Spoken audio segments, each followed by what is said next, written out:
Hey everybody, it's Putty Elite with another episode of Total Breakdown.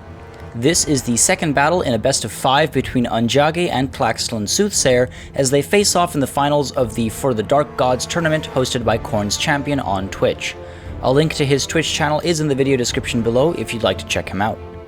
In this battle, we've got Ondjage going in as Bretonnia, while TlaxtlanSoothsayer leads the Greenskins, and Ondjage is currently 1-0 up. We've got a Bretonnian lord commanding his troops from up in the sky, bringing a potion of toughness alongside Foe Seeker and Stand Your Ground. A damsel of life comes in alongside him with Life Bloom, Awakening of the Wood, Earth Blood, Arcane Conduit, and a Scroll of Shielding. The 5 units of Battle Pilgrims form a strong infantry line that can hold its ground against the average Greenskin infantry unit as long as Frenzy is active. The 4 units of Peasant Bowmen provide range support, and the 2 units of Knights Errant provide great anti-infantry support while also staying highly mobile. Meanwhile, the Grail Knights and the Knights of the Realm bring in anti-large capabilities in case of any spiders, giants, or enemy cavalry. There's very little armor piercing in the build, so I suspect Ondjage was preparing for a savage orc build with little to no armor. Wurzag, the Great Green Prophet, leads the Greenskins, and he comes in almost fully decked out with Power of Dawa, Warpaint of Wurzag, Bonewood Staff, Brainbursta, Fists of Gork, Here We Go, Wah, and Effigy of de Git. 2 goblin big bosses accompany him without any potions or abilities, and the infantry line consists of de 8 peak loonies, 4 units of orc biggins that will make quick work of enemy large units and can cause a lot of hurt to most Bretonnian infantry, goblin archers provide some range support, and a unit of goblin wolf riders and a unit of goblin spider riders, ranked up to rank 3, provide some cheap and highly mobile cavalry that can take out artillery and enemy range support easily. The latter also provides poison damage, which can make a massive difference in cavalry engagements with Bretonnia. 4 units of Orc Boarboy Biggins provide some fast anti-large units, and the size of the cavalry contingent allows them to shield various approaches. Mogrub's Mangy Marauders allows for some early harassment with armor-piercing missiles, and the Hammer of Gork can cause a lot of damage and also blind the enemy, providing support into melee engagements or reducing the accuracy of Bretonnian archers and trebuchet. Alright, as always, we will start with a discussion about layout, and it's relatively simple from both sides of the field, but it does get pretty interesting right away. Let's take a look at Bretonnia's deployment first. We have this front line of Battle Pilgrims, pretty standard of course, your front line of infantry. Right behind them we have the Peasant Bowmen, and they are all in a line. I mentioned it a couple of times, it's a good idea to sometimes keep your range units a little bit further apart. That way if one gets attacked, the rest are able to provide some support, rather than one unit being able to charge in and take multiple ranged support units out of commission. With that said, up in the air right behind them we have of course the Lord as mentioned, and then over here the Damsel of Life currently following the rest of the army as it marches forward. The cavalry itself is a little interestingly laid out. We have some Knights Errant here. We also have these Grail Knights. Back here we have the Knights of the Realm, and the other unit of Grail Knights and Knights Errant over here. So this gives some anti-infantry and anti-large strength on either side, with a little bit of anti-large in the center, and that way if any flank needs to be engaged specifically, these guys are able to move out, and they are relatively capable, while these Knights of the Realm are able to push and provide support wherever necessary. Or again, of course, these guys can also go back and deflect any incoming flanking or vanguard deployed cavalry maneuvers. With all that said, let's take a look at the Greenskins. Again, relatively simple. You'll see they've already started marching forward as well, but we have a line more or less of the Orc Biggins over here, and then this Knight Goblin unit, which is actually the 8 peak loonies, as you can tell by them having the 8 peak loons. Not sure why the card isn't correct, just says Night Goblins. But these guys formed the front line over here. You'll see the Hammer of Gork is pushing forward as well, up in the front just to get that extra range in, of course. Then behind them we had this unit of Goblin Archers. Off to the side here you'll see we have some Forest Goblin Spider Riders alongside these Orc Boarboy Biggins. We've got these 2 Orc Boarboy Biggins back here, and this unit of Orc Boarboy Biggins and Goblin Wolf Riders back here. So again, these guys are able to head off this way, these 2 are able to head off this way, and again these guys are able to push in either direction for support, or alternatively, will go wherever necessary to respond. A very large cavalry contingent for the Greenskins. Now, in the center we do of course have Wurzag himself, as well as the 2 goblin big bosses, and here, again, Mogrub's Mangy Marauders able to get that armor-piercing damage in as early as possible, of course. Now, with all that said, let's take a look at the battle. So you'll see right away the 2 cavalry units off in the distance there, moving into the woods. These Knights Errant and the Grail Knights tucking away into the woods, and they are now hidden. So the enemy would have been able to see that movement right now as well. This unit of Knights of the Realm is visible, so this area is not hidden from the hill because of how these guys are positioned. So the Greenskins will have seen the Knights Errant and the Grail Knights entering the woods here, but they are now hidden, so they are able to pull some sneaky maneuvers off if if given the opportunity. And you'll see otherwise the army is pushing forward. Same thing with the Greenskins, they are pushing forward. Bretonnia just trying to take this hill before the Greenskins are able to come too far down, and of course the Greenskins wanting to get shots off with the Hammer of Gork as soon as possible, as mentioned earlier. You'll see over here as well these Knights Errant and the Grail Knights creeping forward through the woods, not wanting to be spotted too early on. And over here these guys as well, the Knights of the Realm, slowly pushing forward, able to come in from the flanks if necessary, provide support to the front line of battle pilgrims. Meanwhile, you'll notice the Lord himself is also poking forward. My guess is just to get some early scouting off, just to make sure that there are no Night Goblin archers or anything hanging around over here. And you'll see now the Hammer of Gork has opened fire, trying to get some damage into some of these large units. It will be a little difficult in terms of accuracy because, of course, the hills will sometimes intercept the rocks, for lack of a better word. But opening fire as soon as possible and trying to get some damage in to these Grail Knights, and you'll see they are taking some hurt. And also the Lord here able to fly through and has seen this unit of Night Goblins and is now getting full coverage of the front line, turning away and finally pulling back away from these mangy marauders. Now back here you'll notice these these Grail Knights continue to take a decent amount of hurt from the Hammer of Gork, so good targeting there, good job taking care of a very high threat unit early on in the battle. Now, as Bretonnia continues to push forward, you'll see the Lord is pulling back away from these mangy marauders, trying to stay safe from that ranged fire. A lot of damage hasn't been done yet, but of course, it's good to stay out of range. It doesn't make sense to, obviously, just eat arrow fire. Meanwhile, over here, you'll notice the Grail Knights and the Knights Errant are now ready to sort of go in for the charge. They are stationary. They're able to push in. This is a pretty large gap for them to cover, but they would be able to sort of push in and attack any archers or artillery. Unfortunately, the Hammer of Gork is all the way on the other side, so quite a ways to go and quite a few units to contend with before they can get here. But let's resume to full speed, and you'll see a little bit of a standoff here as the Greenskins prepare themselves for a charge, but during that standoff, again, more damage done to these Grail Knights, so they tuck away into the trees, trying to protect them, trying to keep them hidden so they're not easy to target, and also just to make sure that some of those rocks maybe hit the trees instead of the actual cavalry units. Meanwhile, you'll see the charges are now going through. The Lord here pushing forward. A stray shot from these peasant bowmen goes in, does a little bit of damage to the Night Goblins, and you'll see now the Hammer of Gork trying to get some damage in over here.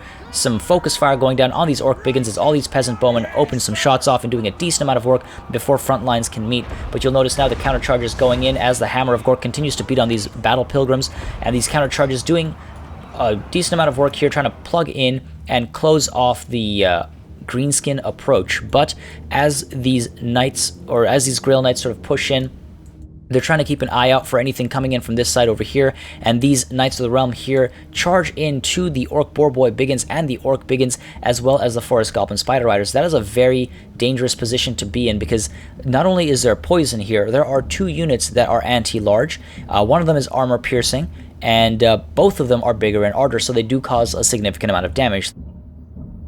So, very bad situation for the Knights of the Realm to be in, but they were charged right in. And you'll notice, meanwhile, over here, some very clever maneuvering. These Goblin Wolf Riders were able to snake right through, and they're pushing their way through. And meanwhile, these Orc Boarboy Biggins were able to snake their way through this gap, and they're heading right for these archers. And you'll see almost instantaneously Ondjage here sending in the response. These Grail Knights going in to intercept, and on this side as well, this unit of Knights Errant going in to intercept the Orc Boarboy Biggins. Knights Errant are not anti-large, so they won't do a good job against the Orc Boarboy Biggins, but desperate times call for desperate measures. Now, unfortunately, as much as these Grail Knights here try to shut down these Goblin Wolf Riders, they are able to pierce through, and along with some fire from these Goblin Archers, they're able to scare these Peasant Bowmen off. And you'll notice, not the most spectacular of charges, but enough to do some serious damage to this back line of support.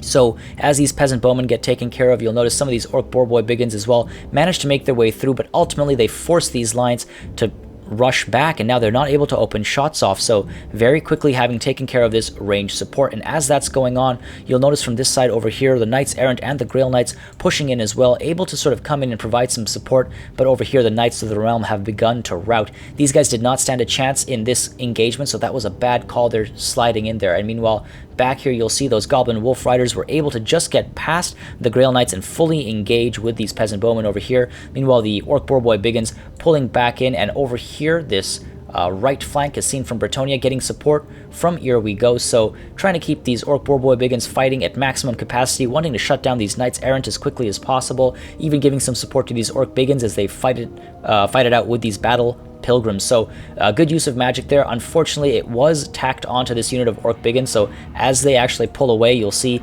these guys are now no longer under the influence of Here We Go, so a little unfortunate placement there, locking it down. Over here, you'll see these Boar Boy Biggins as well, sort of pushing in, trying to get some damage into these Battle Pilgrims. And again, because their leadership is low, all of these Battle Pilgrims, minus these two at either flank, are low on, well, they're low on morale, and so they do not have Frenzy anymore. Meanwhile, you'll see over here these Goblin Wolf Riders, even though they are sort of wavering, willing to give up, they are still able to go in now and cause a lot of damage to these Peasant Bowmen. Not physically, but in terms of their capabilities. When Peasant Bowmen are, intercepted by a cavalry unit, they can no longer fire. So these guys are now being taken out, being taken care of by these Goblin Wolf Riders, so forced to pull back once again. And meanwhile, over here, another big mistake with the Bretonnian cavalry. These Knights Errant go diving in, and yes, they'll do some work to the Orc Biggins because they are anti-infantry. However, the Orc Biggins and the Orc Boar Boy Biggins are both anti-large, so the Knights Errant being sent into their doom more or less. Very risky maneuver there, and of course the Forest Goblin Spider Riders still spreading that poison whatever they engage with. You'll see here though the Grail Knights pushing through, they continue on to the center. These guys could have been brought in from this angle over here, engaging with just the Forest Goblin Spider Riders, steering clear of these two anti-large units and getting a decent amount of work done, trying to clear this poison off the field. Now you'll see here the Goblin Wolf Riders are now finally routing as these Grail Knights come pushing back, but not before a lot of damage has been done. And again, not physically, but in terms of support structure. These Peasant Bowmen were not able to open fire. They had to pull back. There's one of them routing already, so good use of the Goblin Wolf Riders there, punching right through the front. And these Orc Boar Boy Biggins, meanwhile, have been pushed off to the side, also on their way out, routing. A lot of time spent in slow motion. Let's pick it back up to full speed, and you'll see these Grail Knights over here now turning down, trying to get a rear charge into this unit of Goblin Archers. Meanwhile, Brain Bursta goes down here on these Battle Pilgrims, doing a fair amount of damage. And over here, you'll see the Knights Errant are finally... Let's slow it down again. This is an intense battle. The Knights Errant over here needing some serious support. The Orc Boar Boy Biggins have taken a decent amount of damage. The Awakening of the Wood does go down, just trying to cause a little bit more hurt while also trying to keep Bretonnian units alive with Life Bloom. So, relatively decent use of magic there. Unfortunately, the Knights Errant just haven't been pulled back, so now they are routing again. These guys are shock cavalry. They're not meant to be stuck in engagement for very long, so a little bit of mismanagement there again. And over here, you'll see these Grail Knights having pushed through these Goblin Archers. They've caused a lot of damage, and now they're able to push into these Orc Boar Boy Biggins, who are currently terrified, so they want to get the hell out of there. But these Orc Biggins quickly respond. They're able to dive into the Grail Knights, and of course, these guys are anti-large, and the Grail Knights, well, they're cavalry, so they are large. These Goblin Big Bosses as well, they're now getting involved, diving in. Wa does go down as Wurzag here is trying to keep himself alive and fighting against the Lord as he's down here under the influence of Effigy of Degit.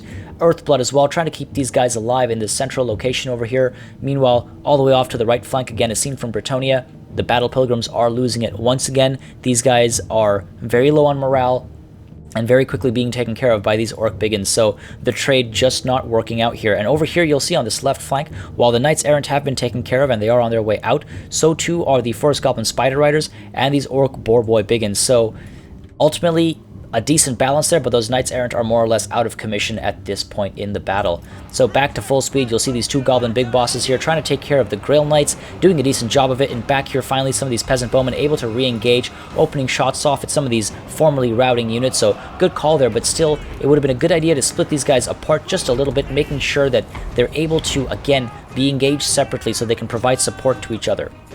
Over here, meanwhile, you'll see these Grail Knights tugging away from this battle over here and pulling into, finally, the Hammer of Gork. And these guys have got a decent amount of damage done.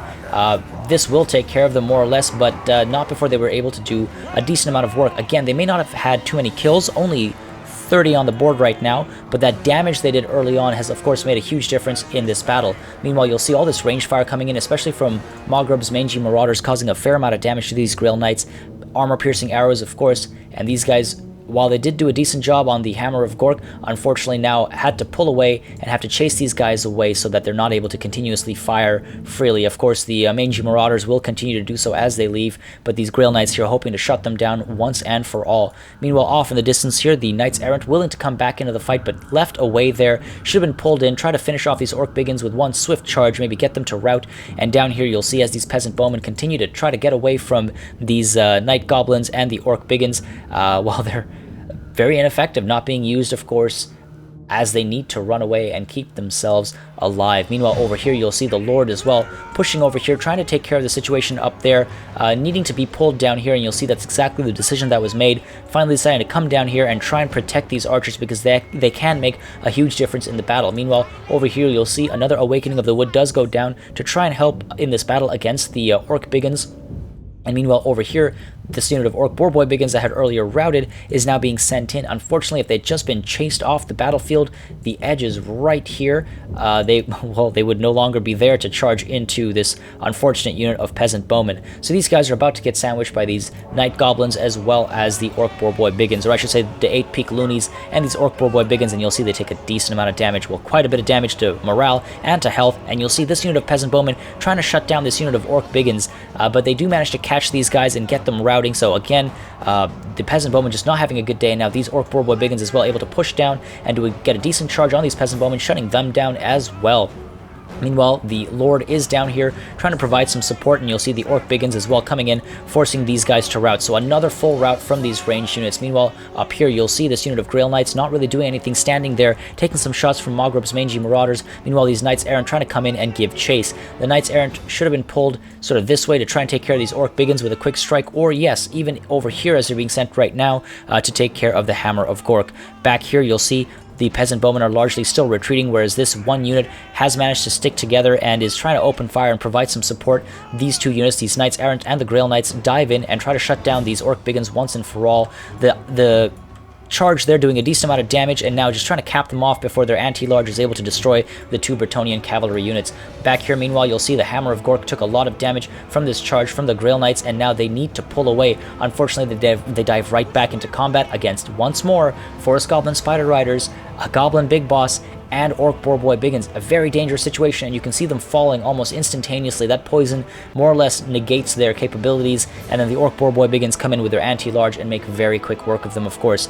Meanwhile, over here, we've got this unit of Battle Pilgrims not really able to do much, not able to contribute much to the battle, and now being sent in this way. A bit of a mistake there. While they are a small unit, only 17 of them left, they could have been pulled back and reformed alongside the rest of the Bretonnian army in an attempt to restore their leadership so that they can dive back in with Frenzy active. Unfortunately, you'll see we just lost that unit over there of cavalry, and now we have to, well, basically send these Battle Pilgrims off to their doom as this unit of Orc Boarboy Biggins dive in and toss these guys more or less to their death. Hammer of Gork back to firing as well, trying to get some shots in, and you'll see over here the Lord activating Foe Seeker, trying to dive in, maybe rescue this unit of Battle Pilgrims, and again, these Peasant Bowmen now able to open fire, also trying to support these Battle Pilgrims. Unfortunately, they are now routing, and they're more or less useless at this stage in the game, only 504 hit points left, so more or less ready to die.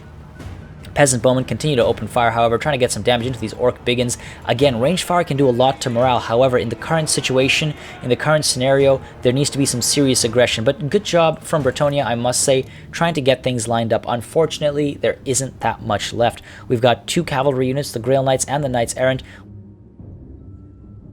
Peasant Bowmen, and some very, well, barely any remnants of an infantry division, if you will. So it's really up to these cavalry units, the Peasant Bowmen, and the Lord himself. The Lord now going in, trying to engage these Orc Boarboy Biggins, trying to shut them down, but this is a very risky place to be in because these armor-piercing missiles will dive in right away, and you'll see these Goblin Big Bosses as well being sent in to chase down the Lord, and the Lord gets bogged down, not able to take off, and Mogreb's Mangy Marauders as well, making sure he stays pinned down, so these Goblin Big Bosses are able to come in, give chase, and engage him in combat. So Good use of the Goblin Big Bosses there. Good use of Maghrib's Mangy Marauders, trying to keep the Lord stuck on the ground, doing so quite successfully. He has been stuck in, and a decent amount of opportunity there for these Goblin Big Bosses, even using here we go, I believe it was, to try and get, or Fist of Gork, to try and get some extra damage into the Lord, but the Lord trying to use Foe Seeker to get out of there. And meanwhile, you'll see here the Grail Knights, as well as these Knights Errant diving in, trying to scare these guys off. But once more, we've got the Forest Goblin Spider Riders, and we've got these Orc Boar Boy Biggins. So Poison as well as Anti-Large in here, 2 units of Orc Boar Boy Biggins. These guys do not stand a chance. The Lord still stuck on the ground, using Stand Your Ground and Foe Seeker. Earthblood does go down in that region, trying to keep these guys alive, but of course we do have, well, quite a bit of strength from the Greenskins just pouring in, and you'll see these Battle Pilgrims push forward as well. Alongside ranged fire, these guys are now routing these Orc Biggins. Very important to change focus onto these Orc Biggins as well, but unfortunately, as these as these Orc Boar Boy Biggins, push through, the Peasant Bowmen really don't stand a chance. They can only shoot for so long before they have to retreat, so these guys are starting to fall apart. You'll notice up here, these Grail Knights able to survive a little bit longer than those Knights Errant, of course. However, they are surrounded by poison damage and Wurzag, as well as a Goblin Big Boss, so taking a fair amount of hurt. The Lord in there trying to stay alive, trying to cause some damage himself as well, and you'll see the Peasant Bowmen now starting to shatter and finally give up on this whole endeavor. A couple of shatters going in with the Orc Boar Boy Biggins as well, and you'll see the Lord here trying, it looks like, to focus on Wurzag, but Wurzag is using Fists of Gork and Wa. Great combination there, especially with Fists of Gork, getting his melee defense up, because Wurzag has a relatively low melee defense, so this ensures that he's not very quickly taken care of, and instead the Lord, alongside Effigy of Degit, is being very quickly wiped out, and unfortunately, that is not a pleasant sight to see. You'll see some of these Battle Pilgrims as well beginning to give up, and again, the Lord just having to pull away and try to take to the air as these Orc Boar Boy Biggins come in. They are, of course, anti-large, and the Lord will very quickly be taken care of with one last charge, not able to regenerate any health or anything, already at his cap. Lore of Life won't do anything, neither will any potions he had left, if any, and dives back down just to try and cause some damage with a charge. Gets in here with these Orc Biggins. The best hope that Bretonnia has at this moment is to cause enough morale damage amongst enough of the low tier units that the rest of the leadership falls apart and everyone decides to leave. Unfortunately, the flip side happens. The Lord is fully surrounded, quickly being taken care of, and you'll see these guys are all shattering. It is only the damsel here who's still willing to fight. Everyone decides it's time to leave, and a valiant defeat for Bretonnia in a most exciting battle. Honestly, Bretonnia was simply unable to defend its ranged units, and despite being able to regroup, that resulted in the loss of significant resources, the loss of range support, and ultimately the loss of the battle. There was also a fair bit of cavalry mismanagement by Bretonnia, allowing Knights of the Realm to engage in a battle they were never going to win multiple times without waiting for support. The Knights Errant were also sent in to engage enemy large units without support, and the Hammer of Gork was allowed to keep firing away for quite some time. Now, it's very important to keep an eye on your enemy's units. When poison is on the field, you need to give that stuff a lot of weight. Poison can really ruin a very high tier unit easily and allow a mid tier unit to take care of it. So there were some very unfortunate engagements that took place. Now, with that said as well, the Battle Pilgrims were losing morale very quickly, and as a result they lost Frenzy as well, and then the infantry stood very little chance too. Multiple factors came in together to result in Bretonnia's downfall here in an otherwise very well fought battle from both generals, I must say. As always, guys, make sure you subscribe to this channel for more Total War content and keep sending in those battle replays. Battles like this are great to watch and great to learn from. I love seeing great generals command their armies, and it's, as I said, always nice to highlight battles from the community. Thank you very much for watching, and I'll see you on the battlefield.